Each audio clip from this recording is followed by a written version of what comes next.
南市政府7号邀请民族管弦乐团用过年戏剧演奏来迎接连续假期开春以后第一个上班日，数工资回到工作为市民服务。其中为特多伊为了过年期间游玩值班辛劳的警消等公务人员，嘛鼓舞大家新的一档共同为市政努力，让市民有感。会长甲2位副市长以及秘书长向所有市府员工讲秋拜年，表明温馨。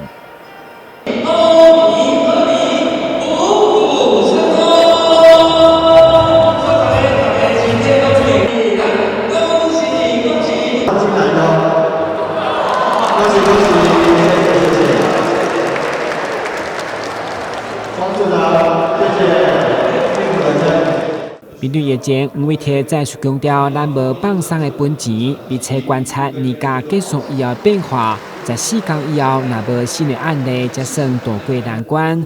当然，除了密切注意疫情的变化，快筛试剂，咱台南有75000剂备用，希望平安渡过团结的高峰期。我们过年期间这几天，初1、初6到初6，我们都还持续的施打疫苗。不管在诊所、医护人员，或者是在大型、中大型施打站，也都有持续打开。我们希望接下来我们很戒慎恐惧的，由于年假结束之后，人潮南来北往之后呢，疫情会不会产生破口或是扩散？我们都密切观察。那基本上还要观察7天，因为 Omicron 它的潜伏期比较短，有说3天，有说4天就会会发作哈。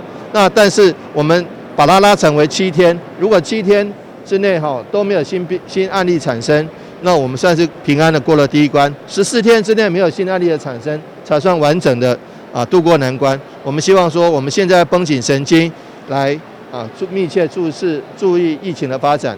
新春团拜原本市长会甲所有局处的员工翕相的传统，今年因为疫情嘛暂时取消，用上届谨慎的态度来面对。